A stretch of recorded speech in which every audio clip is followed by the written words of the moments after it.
Well, this morning we have the delightful honor of having Reverend Elizabeth Mora in our midst. And Elizabeth is coming to us from the Chicago area. And her talk is My Journey from Ministry to Atheist. And I was a little dumbfounded by that. Since she's still using the reverend term, I thought that was a little incongruent with being an atheist, but I'm anxious to hear how she puts those two together. She describes herself as the joyful secular humanist and an out-of-a-closet sensitive person. I'm sure there's a story there to tell, too. But she spent her life in helping careers, as well as 40 years as a unity minister. Her aim is to reduce suffering and increase happiness in the world through psychology, philosophy, humor, compassion, reality, and reason. And Tuxie the Cat has a primo place in Elizabeth's home. Let us welcome to our speakership today, Elizabeth Mora. Elizabeth, welcome.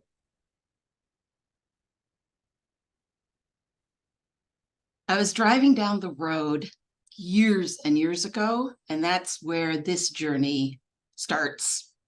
And part one was on I-80 going through Iowa. And if you've ever driven that area, you know that I see heads nodding, it's pretty bland. It's beautiful in its way, but it's no hills, just driving along straight. And I was in about my 20s questioning God, literally driving, thinking about things. How do I really know there's a God? And all of a sudden, I came up over one of those clover leaves where I was coming off of one road onto another, and all this traffic was coming. And I saw these beautiful, just the expanse that I was looking out. And I had this moment where I knew there was a God. Absolutely knew it. They call those unitive experiences where everything came together. Maybe some of you have had those experiences. Very often they happen when we're sitting out in nature, the nature that tells you whether you should watch sports games on TV or not. And so I knew it. And from then on, my path was pretty clear for several decades. Yeah, there is a God, and I'm following this God, whatever that means. And the definition of God changed all the time, as it probably does for most of us. We tweak it. And I'm a deep thinker at times, so I was constantly tweaking. What do I really mean by that word God? And we would say and joke in seminary, or, if you want to sit down and talk about religion, you just have to start with like an hour of defining terms before you could even begin to talk to anybody. What do you mean by Jesus the Christ? What does Lord and Savior mean? What does blood atonement mean? What does hell mean? What does God mean? So that was my journey all through my time in Unity, and it remains my journey today. And as I continued on my trip on I-80, it began to go deeper into the God question. So naturally, I became a minister. It makes perfect sense. So we all do after we take a trip to Iowa, right? But I'd always been a seeker. A lot of you, I bet, were seekers. Usually when you find your path to a church like this, a spiritual center like this, you've been seeking, you've been questioning, you've been looking. And I didn't know it at the time, but hey, I had basically been a seeker from the beginning. One of my earliest memories about childhood, about God, is going to Bible class for children in the Baptist church. I grew up Catholic, but not good Catholic. We didn't go to church every week. All the other Catholics were the good Catholics because they went every week. So, already I wasn't really in the club, but we went. And then every summer I stayed with Grandma Brown on the farm in Iowa. And when I was little, I got to go to their Sunday school, which was way more fun than sitting in the pews at a Catholic church. Because all I got from that experience was there's a guy up there and he's really mad at me and I don't know what I did. That's what I remember from sitting during Catholic Mass.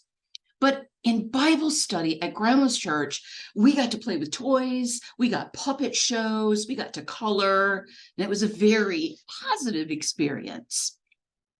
And what I remember the most was the opening of a book, as the teacher told us the story about Noah's Ark.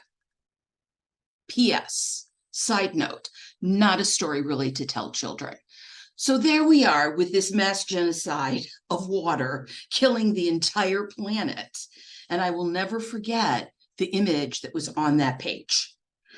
And I tried to find something like it and I could not, but it was an image, a cartoon image of the boat floating, but like people popping up from the water, drowning. And I remember, couldn't have been more than 6 years old. Well, that sure didn't seem fair. It didn't seem fair that everybody got to die. If I were alive, would I have died? And of course, what about the babies? It didn't seem fair that babies died, and most importantly, that cats and dogs died. So that's the thought of me as a 6-year-old. And as I went along, I became convinced that there still was a God, but it wasn't that God. It was a different God. And I knew that I didn't want to live the Blue Bible Christianity. The Blue Bible was the Bible that Grandma Brown had. And at some point in my elder years, I opened up her book before she had passed, and I saw all the notes that she wrote in the margins. She was very devout, and all I saw was fear and confusion. I shouldn't say all I saw, but a lot of what I saw was that. And so in my early 20s, I got really clever and I gave Grandma Brown a copy of the Daily Word because she would read the Daily Bread. How many of you have ever heard of the Daily Bread? Okay, so a more traditional take on it. So I gave her the Daily Word, and would you know that the next time I visited, she gave it back. Thank you, honey, but I can't read this. Which is really fascinating because most readers of Daily Word are not in the Unity faith tradition. They're Catholic, they're Baptist, but for my grandma, the Daily Word was heretical to her. And I remember sitting with her when she was in bed one time, and she said something along the lines of, what if I haven't done enough? What if I haven't done enough to get into heaven? This little fragile 85-year-old woman who was a fine person, a nice person, never did anything awful in her life, literally like on her deathbed, worried that she was going to suffer forever in hell. That didn't make sense to me. So thankfully, I was in Unity. I was in Unity where we had the positive stuff. We have this positive message of original blessing, not original sin, that God is principle and personal, all the things that you've probably heard in a Unity church or a more liberal, progressive, modern take on Christianity. So comparing that to how I grew up, oh, this was heaven here for me. Unity had the answers. And it did for me. It helped me tremendously through a lot of challenges in life, through ups, through downs. I'm grateful for it. And the part that it's played on this amazing journey that continues. And yet, there were cracks. The cracks started to get deeper and deeper as I went along. The good parts also got deeper and deeper as I went along. And more, I found my personal theology, what they call a micro-theology. We all have our own little personal micro-theology. No matter what religion you're in, if you wrote down exactly what those beliefs were as far as you interpreted them, none of us would write down exactly the same thing. And even if we did, how we lived it and how we understood it will probably be different. in some way.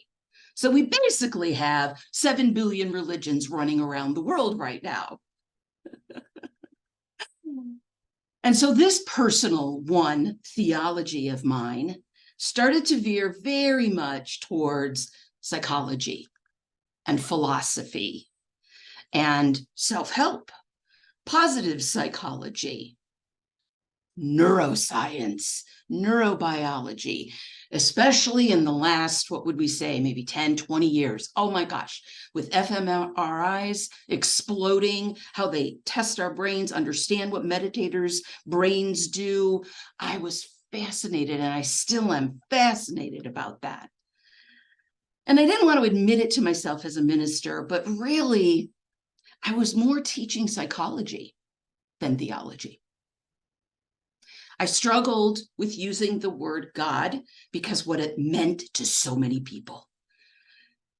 And you might catch yourself at times. You might even explore that with yourself. When I use the word God, what am I really saying behind it? How often do I start a prayer? Still today, occasionally, I'll say, "Dear God." And I picture like me writing a love letter. "Dear God, where are you today? Are you up in the clouds?" Which is where I looked for you on my first plane ride when I was 14. I literally looked out the window to see where God was in those clouds. So, oh, wait a minute, that power is within me. Oh, okay, so I'm not actually talking to somebody outside of myself. Yet, when I started, I had to realize that, no, there was a part of me that still was. There was a part of me that was talking to a guy somewhere up there. Even when I say, oh, my higher self, there's so many times. There was a time when I went to a unity convention. And again, we're not known, unity, I say we, I'm no longer really attached, but unity does not believe there's a man in the sky. Yet the group that came out to sing for us constantly pointed to the sky. "Oh God, we know that you are there. Oh God, we are so grateful for you." And it was moments like that where I really thought, what am I doing here? That's so not my theology. And I personally don't believe that that's a helpful theology. Because you can believe whatever you want to, right? As long as you're not impinging on me and my rights. And that's where the problems come in. That these beliefs in certain religions become a problem for the people around them. As someone said, I don't remember who, I can't quote him, maybe it was Karen Armstrong, the problem is not religion, it's the belief in the exclusivity of our religion. And that may or may not be true at this point, because I think it's hard for religions to not think they've got it right. I know I did. Unity had the answer. That's why I gave Grandma a better book than The Daily Bread. I got something better for you, Grandma. And so and I kept going, and I kind of kept going. And I realized at some point I was sort of becoming an apologist, that I was constantly defending my beliefs. Like, no, when I use the word God, I don't mean God. Please don't think about that guy up in the sky. Here's what I mean. I mean the energy of the universe. I mean divine wisdom, which is in all people, but that makes for a really long phrase. So I'm just going to shortcut it and use this word God or spirit or divine. And so I was constantly translating here instead of Jesus Christ. Let me explain to you what I mean by the Christ. The Christ is the divinity within you. But we all know that we all use this word, the Christ, but P.S., let me define it for you. It was a bit of a word pretzel. It was constantly, I'm saying God, but what I really mean is this, and I don't mean that, and let me go sideways. And, no, I don't believe that, Jesus physically resurrected. I think something happened that was memorable, and we would tell ourselves in seminary or in unity or in interfaith circles, I would think, and others would think, who gets to decide what Christianity is? Gosh darn it. Why do the fundamentalists get to decide that you must believe in a blood atonement to be a Christian? They don't get to decide. Well, now, a bunch of years later, I think they do get to decide, because they have decided. And pretty much that's what everybody thinks on some level, if you really get down to it. Take your best unity friend, take yourself, and question yourself on some of these things. And I remember having this conversation with a minister, liberal minister. And we had talked about, of course, we know that there's not a man. And of course, we know that this is an essence and the ground of our being and all of those things. And then he finally said, but I just want someone there to be there to comfort me. Yeah, we do. And the comfort that I see is on the screen here. It was more a 12-step God. When they say my higher power is the rooms, the people in the rooms, which is in essence humanity, becoming a humanist, becoming an atheist, becoming what Eric Butterworth says, discover the power within you. Even though the book goes on to say many other things, the essence of it is, it's that thing that's in us, that life. Always been my favorite power, the power of life. I can get on board with that, whether I'm an atheist or the strongest Christian you would meet. But I realized after 20 years in ministry that we weren't making any ground on changing what Christianity meant. We were still a blip. We aren't even put on those charts where they say new thought, what types of religions and how many people there are. Like, paganism gets more of a reputation than we do. Wicca, even though new thought religions probably have more adherents. So I went along and I kept changing my language more and more overall, more embracing, more opening. So, okay, you don't believe in Jesus Christ. You didn't grow up with that. You don't like the word God. Let me do what I can to keep this as open as I can for you. I mean, I was basically a synonym factory. What is another word that I could use that won't shut you down, that won't trigger your embedded childhood traumas, et cetera, et cetera? Now, is that a psychologist or what? Should have been a psychologist. When I went to seminary, I had two choices. I was at that age, 40 something, what am I going to do for the next 25 years of my life? I want to do something a little bit different, psychology or ministry. Of course, I did both. And psychology, philosophy, science is really where I ended up. But I kept along and I kept along until one day when I didn't. It began with the quitting, the great quitting of the church that I was in, the great withdrawal. And so when I stepped away from ministry, which is only like 3 years now, but it feels like a lifetime. 3 years ago, I said, you know what? I just don't want to be a minister anymore. This is fine. This is about vocation. This is about my job. Let's go do something else here. So I quit and I took some time and I thought that would be the whole story. I quit and I went and did something for the next 10 years till I retired. But it wasn't. Because the next part of the journey that came along is the bookend to the first part of the journey, driving down I-80 to Iowa.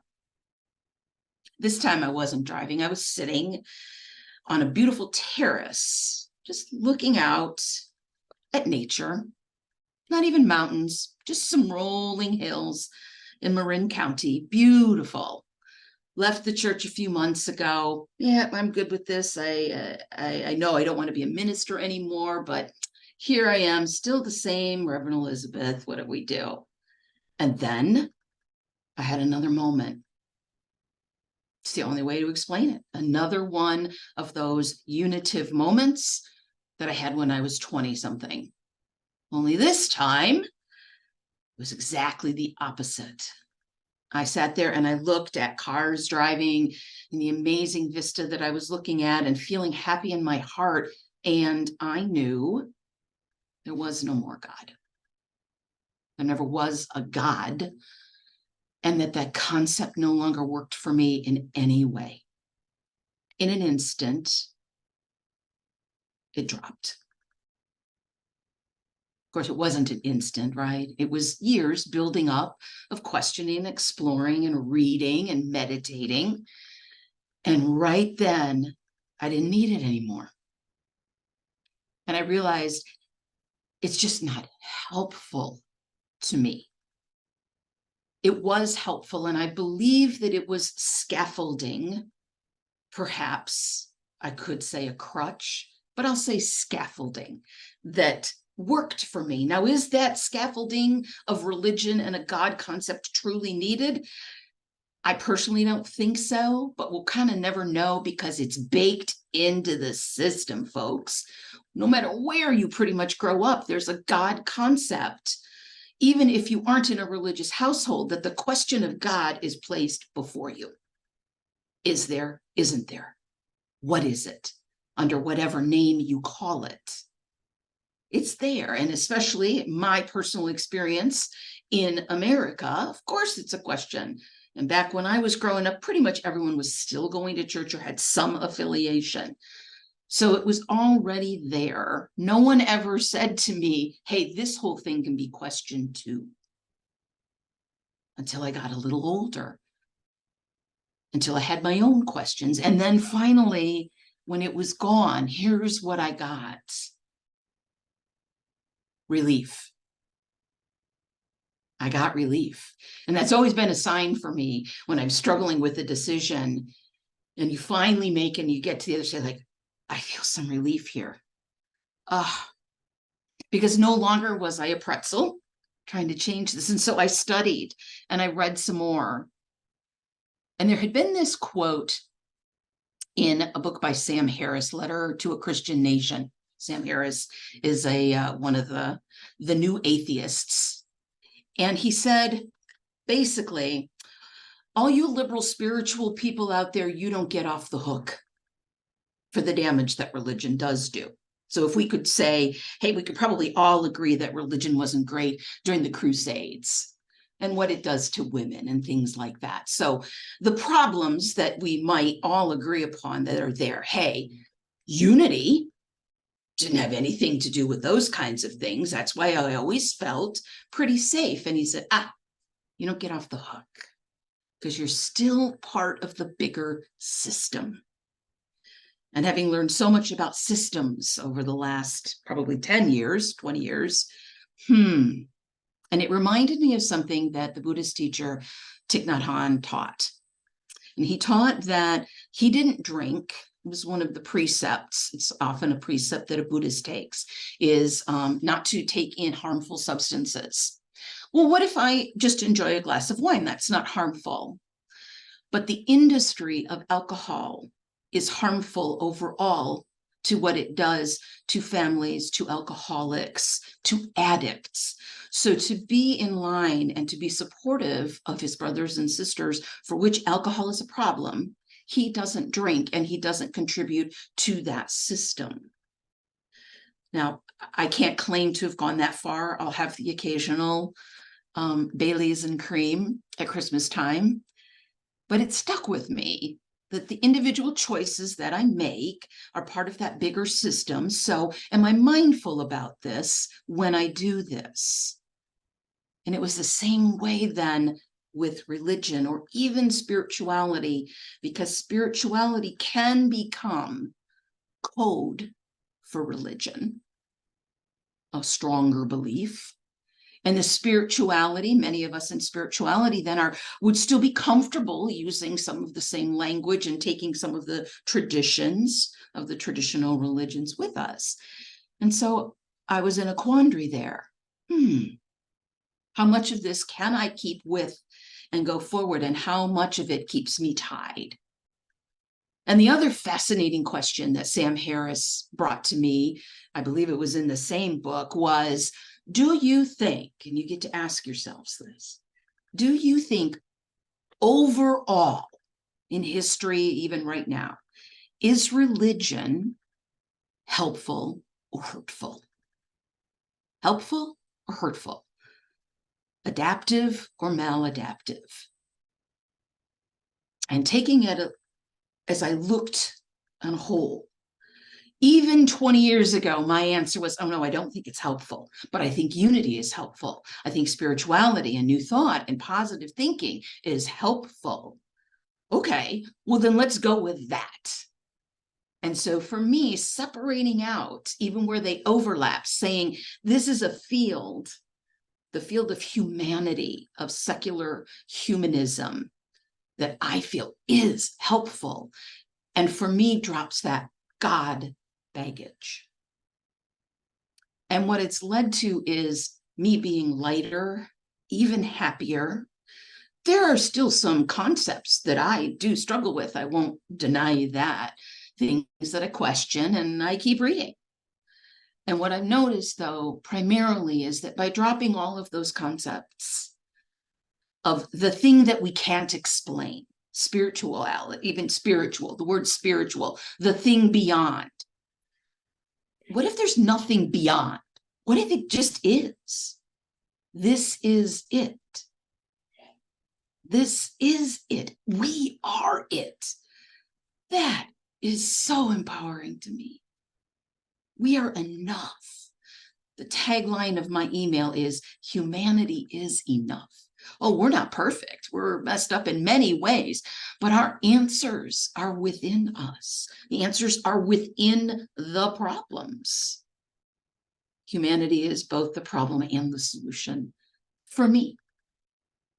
So I'm lighter and I'm happier, and I'm not so much an apologist anymore of trying to figure out how I can defend this thing that I see kind of crumbling before me, and the truth and the beauty that lies within the old story of the gods got together in the beginning of creation, and they put the magic in the box, and they put it deep where no one would find it. They put it within us. It becomes truer every day for me. And so the journey continues. Every time I get in a car, there's a possibility that a new aha moment will awaken to me. And I still keep the title, to go back to that comment. Yep, I still keep the title because I did the work. And I can be, I believe, Reverend Atheist Elizabeth. That works for me. And I'm going to define it that way because I get to. Where it's helpful, I use the title, and where it's not, I drop it, because it's about communicating with other people. And just in the same way that God language can be off-putting and put a barrier up, and then I'm not talking to you, so can the word atheist. So most often I use the word humanist, because atheism has gotten such a bad rap that it doesn't deserve. But I believe in the power of humanity to do great things. And so it is. Thank you.